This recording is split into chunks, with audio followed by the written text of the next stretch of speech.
Pessoal, boa noite. Bem-vindos à nossa segunda aula da disciplina Saúde do Idoso, Instituto São Miguel, a turma de Travessão. Tudo bem com vocês? Estão preparados para a nossa segunda aula?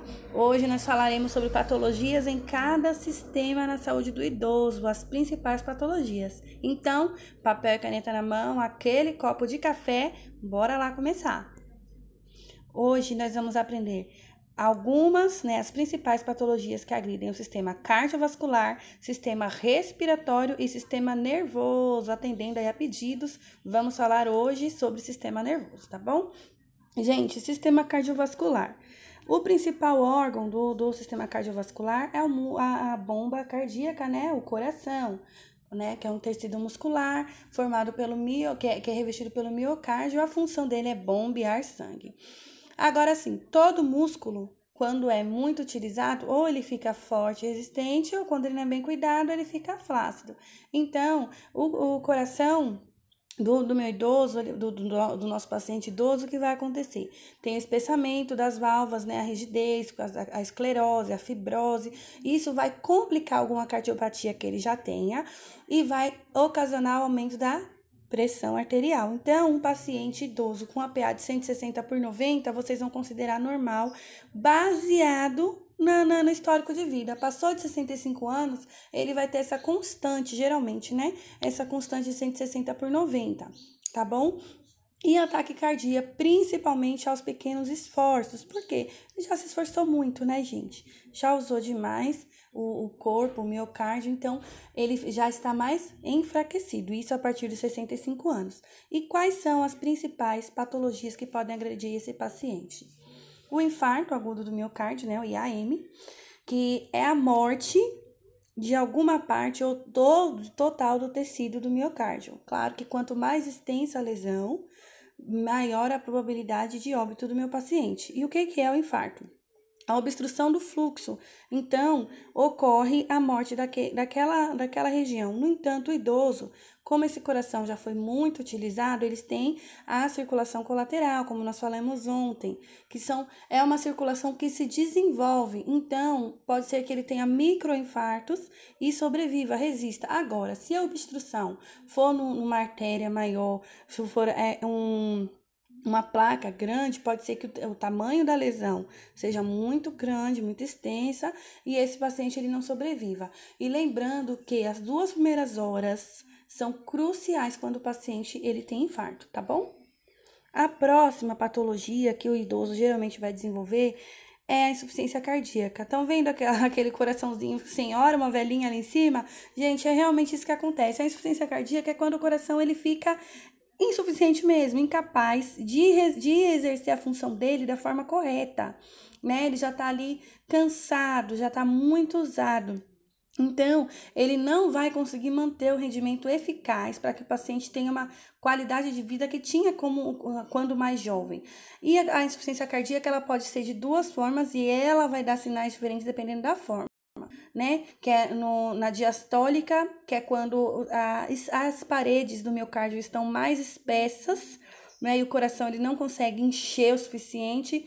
Então, o meu paciente ele vai ter o aumento da pressão arterial para que ele possa bombear o sangue da forma correta. Ou ele pode ser sistólica, que é quando há o relaxamento e o coração não consegue bombear. Às vezes ele fibrila, então é um paciente que tem mais fraqueza, astenia, é um paciente hipoativo, que tem dificuldade de exercer coisas básicas, não porque ele não quer, mas é porque ele não tem condição, porque o coração dele já não aguenta mais, E o mais conhecido, o que mais acontece, gente, é o acidente vascular encefálico, o AVE, o AVC, o derrame, Que é mais ou menos a mesma coisa que o infarto, a obstrução e a isquemia da célula, só que ao invés de ser no coração, é no cérebro, que é o principal órgão do sistema nervoso central. Então, vamos lá. Os principais órgãos dos sistemas, eles ficam vulneráveis por causa da idade, tá bom? Então, coração, cérebro, fígado, pulmão, rins, eles são muito agredidos porque eles foram usados a vida toda, provavelmente não foram bem cuidados, né? E agora eles sofrem o reflexo do mau uso por mais de 60 a 65 anos, tá bom? Então, o AVE tem o hemorrágico, que é o extravasamento de algum vaso, aí vaza sangue dentro da caixa craniana, aumenta a pressão intracraniana, o prognóstico não é bom. Né? O AVC hemorrágico, acontece menos, geralmente 5 a 10% dos casos são hemorrágicos, no entanto, eles são mais fatais que os isquêmicos. Não quer dizer que o isquêmico ele não mate. O isquêmico também leva o paciente a óbito, mas a probabilidade de recuperação é maior no isquêmico do que no hemorrágico, tá bom? Vamos compreender, então, como que vai ser no nosso paciente idoso. Por quê? Gente, o cérebro ele é dividido em hemisfério direito e hemisfério esquerdo. E tem uma particularidade, uma curiosidade no cérebro. O lado direito do cérebro cuida do lado esquerdo do corpo e o lado esquerdo do cérebro cuida do lado direito do corpo. Então, se o meu paciente teve um AVE do lado direito do encéfalo, ele vai ter uma hemiplegia do lado esquerdo do corpo. E ainda tem uma questão. O lado esquerdo do cérebro, ele vai cuidar da linguagem. Então, se meu paciente, ele teve um AVE no hemisfério esquerdo do cérebro vinculado à fala, ele vai ficar com sequelas na fala. Ou então, por exemplo, o lado esquerdo também cuida da cognição, pensamento, né, a sensibilidade. Tudo isso vai ser comprometido. Tá? Da mesma forma, se o AVE for do lado direito do cérebro, ele vai ficar com a hemiplegia do lado esquerdo.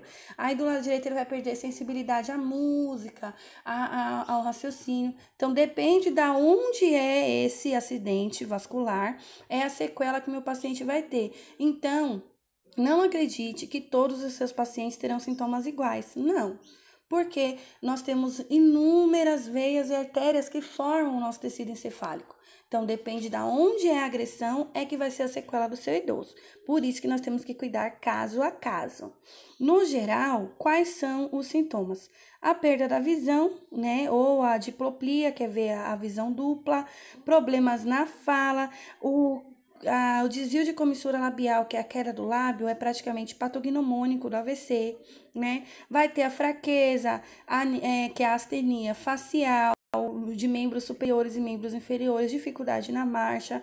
E, gente, os idosos são os mais propensos a AVC, são os mais, principalmente se outros fatores estiverem desestabilizados, hipertenso, diabético, cardiopata, que tem um volume de colesterol alto no corpo, tudo isso vai piorar e vai ser agravo para o meu paciente. Se ele for fumante, aí piorou ainda mais, tá? Então, essa é a importância da assistência de enfermagem ao idoso portador de AVE, o cuidado e a orientação, tá bom?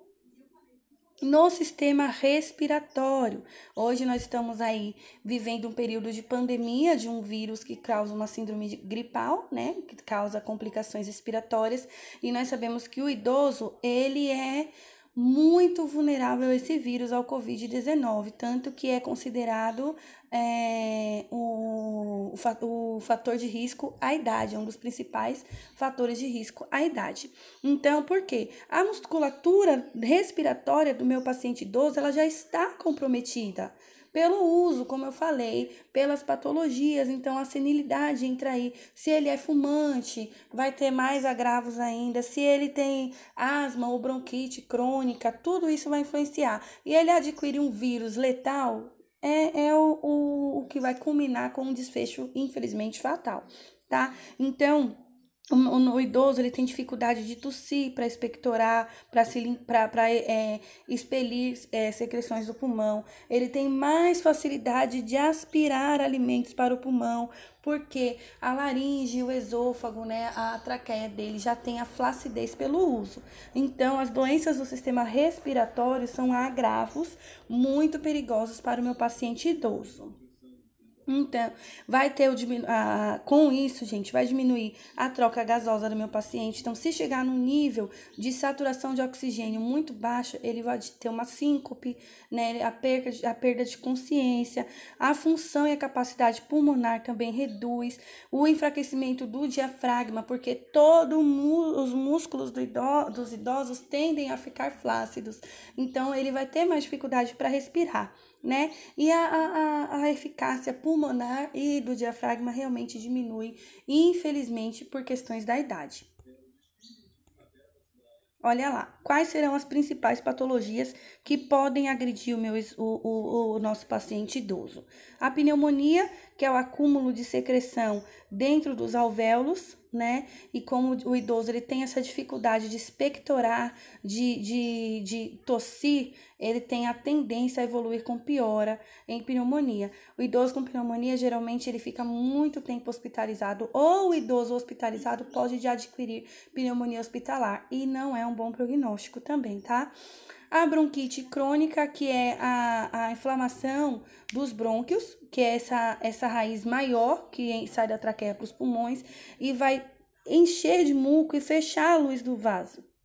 Isso vai causar o que no meu paciente? A dispneia, né? A falta de ar, principalmente ou mesmo aos pequenos esforços. E o efizema é quando a membrana dos alvéolos ela rompe e o alvéolo ele deixa de ter esse aspecto de cachos de uvas, ele vira um saco, né? Ele perde elasticidade, não acontece a troca gasosa de forma eficiente. Então, o meu paciente ele pode ter comprometimento, inclusive a nível do sistema nervoso central, por hipóxia, que é a falta de oxigênio, tá bom? E falando em sistema nervoso central, que é agredido, né? Hoje, nós sabemos que a função cerebral, a comunicação cerebral, ela acontece a mais de 400 quilômetros por hora, né? Do nosso cérebro com o nosso corpo. No idoso, isso diminui, essa velocidade diminui e acaba também acontecendo a perda da qualidade dessa conversação, dessa transmissão neuronal, quase não sai, que se chama sinapse. E com a falha nas sinapses, ele vai desenvolver patologias a nível de sistema nervoso. Quais são as principais? Nós vamos falar das duas principais aqui, tá bom? A doença de Parkinson, gente, antes se usava o nome mal de Parkinson. Hoje não se usa mais esse nome, tá? Não é politicamente correto usar o nome mal de Parkinson, assim como nós não falamos mais úlcera por pressão, nós falamos lesão por pressão, tá? E também nós não precisamos necessariamente chamar a pessoa de paciente, nós podemos chamá-lo de cliente. Então, nós temos que acompanhar a evolução da nossa profissão, tá bom? A doença de Parkinson, gente, é um distúrbio neurológico lento e progressivo que atinge os idosos, mais frequentemente os homens, a partir dos 50 anos de idade, tá? O Parkinson ele vai ter 4 sintomas padrões básicos e ele pode ter uma predisposição genética e também pode acontecer por fatores ambientais. Não existe assim uma causa específica que se diga, o Parkinson começou por isso, tá bom? E quais são esses sintomas? A primeira, que é a rigidez do braço, perna, pescoço. Os movimentos, eles são difíceis, eles são movimentos robóticos. O tremor em repouso, que mesmo a pessoa parada, sem exercer nenhum movimento voluntário, ele treme. Ele está trêmulo, então isso compromete o equilíbrio da pessoa, né? Tem a bradicinesia, que é a lentidão para iniciar. Então, o cérebro manda o comando para que o paciente levante e ande, mas o corpo demora para receber e processar esse comando, ou o corpo não recebe e processa esse comando. O paciente que tem Parkinson, ele é consciente e lúcido, mas o corpo não responde. E a perda dos reflexos posturais, que interferem no equilíbrio, o tronco do meu paciente portador de Parkinson, ele é lançado para frente. É uma sequela, uma consequência do Parkinson, é o tronco ficar protuberante. Então, isso altera, interfere no equilíbrio do meu paciente e aumenta o risco de queda. Queda em idoso é risco de fratura, fratura em idoso é hospitalização, hospitalização, risco, tá? Então, é imprescindível proporcionar ao paciente que tem Parkinson um ambiente seguro. não tem cura. E eu vou falar uma coisa para vocês hoje, espero que vocês nunca esqueçam. O que não tem cura, que só tem tratamento, depende muito da enfermagem. É aí que o nosso papel se torna importantíssimo, porque não tem cura, mas nós podemos tratar. Olha lá, gente, como funciona a sinapse que eu falei para vocês. A dopamina passa ali, né, que é o neurotransmissor, tem a fenda, os nervos, os neurônios, eles não encostam um no outro, eles não são encostados, os neurônios. Existe um espaço e esse espaço se chama fenda sináptica e a sinapse é a transferência das informações. Aí é uma pessoa normal. Nosso cérebro tá aí desse jeitinho, funcionando assim. Já o paciente que tem Parkinson, essa comunicação, ela não acontece, né? O receptor e o transmissor, eles não se comunicam mais. Não tem mais aquela velocidade e nem a quantidade de estímulos que tem numa pessoa normal. Então, o que vai acontecer? Vai desenvolver esses sinais aqui. Tá vendo? A inclinação, né, a protuberância do tronco para frente, que é o que eu falei para vocês, que aumenta o risco de queda, a rigidez e o tremor da cabeça. Então, o paciente, ele não vira o pescoço, ele vira o corpo todo para ver alguma coisa, isso pode aumentar o risco de queda. As falanges vão atrofiar e ela vai ficar as mãos com uma posição de contar dinheiro, isso é patognomônico, né, do Parkinson.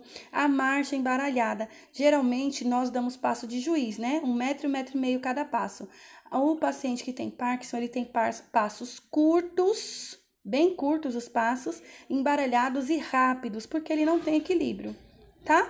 A redução no movimento dos braços enquanto anda, que é importantíssimo para o equilíbrio, então é mais uma coisa que interfere e aumenta o risco de queda. E a rigidez e o tremor nas pernas. Então, o paciente de Parkinson é um paciente muito propício à queda e fratura. Por quê? Porque o paciente idoso tem a osteoporose. Então, gente, se não tem cura, mas tem tratamento, existe algo importantíssimo na vida desse paciente e se chama assistência de enfermagem. Ó, que importante, viu como você é importante? Que é auxiliar o idoso nas atividades diárias, lembrando sempre que ele é totalmente consciente, né? Ele está sofrendo a senilidade, mas ele não é senil, ele não perdeu a consciência, né? Ajudar no apoio psicológico, tanto do idoso quanto da família, lembrando sempre que o familiar, ele não conhece, ele não entende e não é obrigado a entender. Então, nós temos a obrigação de orientar e de ter paciência, tá? Estimular sempre a comunicação para que o nosso paciente não perca, né, a capacidade de comunicação, estimular a mente através de jogos, fisioterapia, coisas simples podem ser feitas, né? O estímulo à deambulação para que ele não atrofie tão rapidamente. Evitar o isolamento, porque geralmente ele vai ficar com vergonha, ele vai se achar incapaz, vai se isolar e isso pode trazer problemas mentais, né? Emocionais, que para o paciente idoso nós já entendemos que é muito arriscado, muito complicado. A próxima doença é a doença de Alzheimer. Também não se chama mais mal de Alzheimer. É crônico e progressivo, gente. Infelizmente, a duração média de vida da pessoa após o início do Alzheimer é entre 8 a 10 anos no máximo, porque é uma doença degenerativa, tá? E assim, já diferente do Parkinson, o Alzheimer ele já compromete o processo mental, o pensamento, a percepção, a compreensão, o raciocínio, né? A pessoa deixa de ser consciente de si próprio e é uma demência progressiva, infelizmente, tá? É mais tardia que o Parkinson, geralmente inicia após 65 anos de idade, tá bom? Quais são os estágios do Alzheimer? E é imprescindível diagnosticar ou perceber, gente, logo no início, para que se tenha uma sobrevida maior e uma qualidade de vida também. No estágio inicial, o paciente vai ter só um esquecimento e incerteza. Dúvidas é a perca da memória recente, né? Que é considerar, às vezes passa desapercebido. Por esse motivo, demora tanto para começar a tratar o Alzheimer. Já no estágio médio, já tem a confusão, os lapsos de memória, as crises de agressividade e depois ele simplesmente volta ao normal como se nada tivesse acontecido, porque para ele realmente nada aconteceu. né? A fase posterior já é a fase de demência, é um estágio mais avançado, e o estágio final, que infelizmente nós só podemos propor ao nosso paciente os cuidados paliativos e a dignidade nos últimos períodos de vida. E olha lá como agride o sistema nervoso.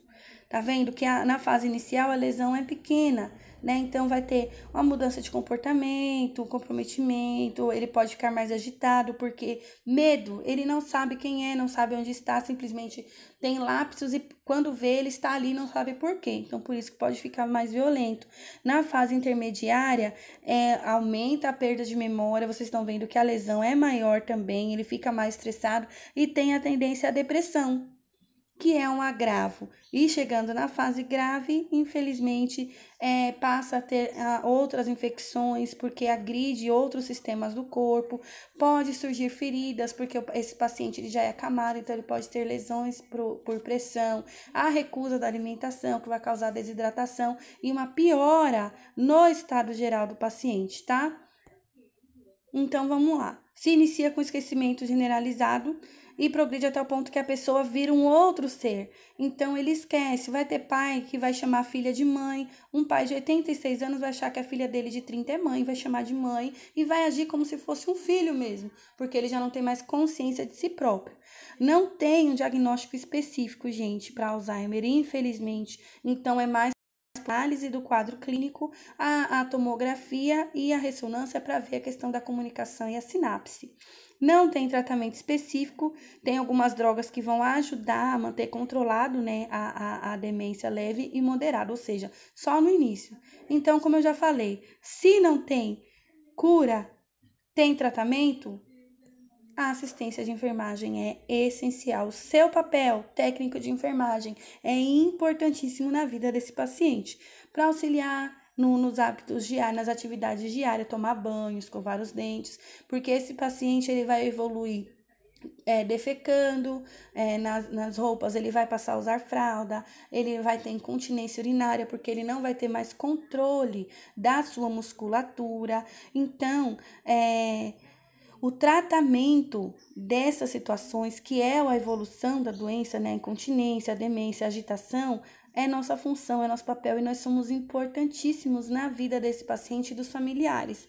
Por quê? Gente, lidar com o paciente idoso não é fácil. Lidar com o idoso com problemas mentais e posturais ainda é mais difícil. E quem não é preparado para isso não vai saber lidar. Por isso, você é tão importante na vida do idoso.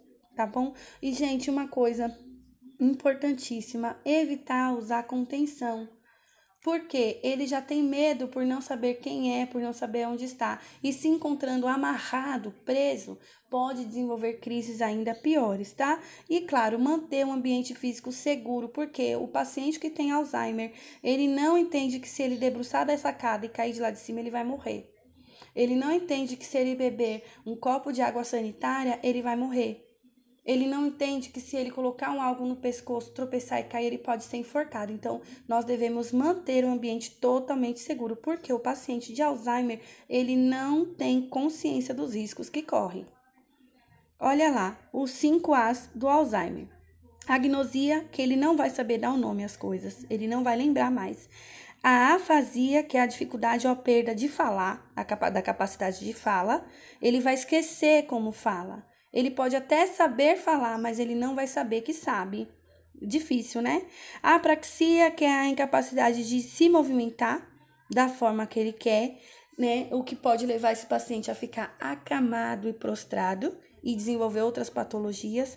A anomia, que é quando ele não consegue dar o nome, né, ao ser ou ao objeto, nem a si próprio. E a amnésia, que é a perda parcial ou total, que é o que acontece no final da memória. Lembra que eu falei do pai que vai achar que a filha é mãe dele e ele vai chamar a filha de mãe? É difícil. O seu paciente ele vai se apegar a você e ele não vai saber quem é você. Ele vai transmitir em você a imagem de alguém que ele gostou muito no passado. Então, ele vai te chamar de tia, de mãe, de vó, vai achar que você é a irmã mais velha e vai agir como criança, porque é uma doença incapacitante que causa demência. Certinho, galerinha? Compreenderam, meninos e meninas? gostaria de deixar bem claro para vocês. Gente, a maioria de nós, a maioria das pessoas que escolhem essa profissão se apaixonam por obstetrícia, porque o nascer é lindo. Mas eu quero que vocês entendam que cuidar de alguém no final da vida pode ser tão lindo quanto no início. Então, a gerontologia, a geriatria é maravilhoso também. E eu espero que vocês se apaixonem por isso e dediquem-se. Ainda mais porque o nosso país é um país de idosos. E nós precisamos de cuidadores para esses idosos. Ok?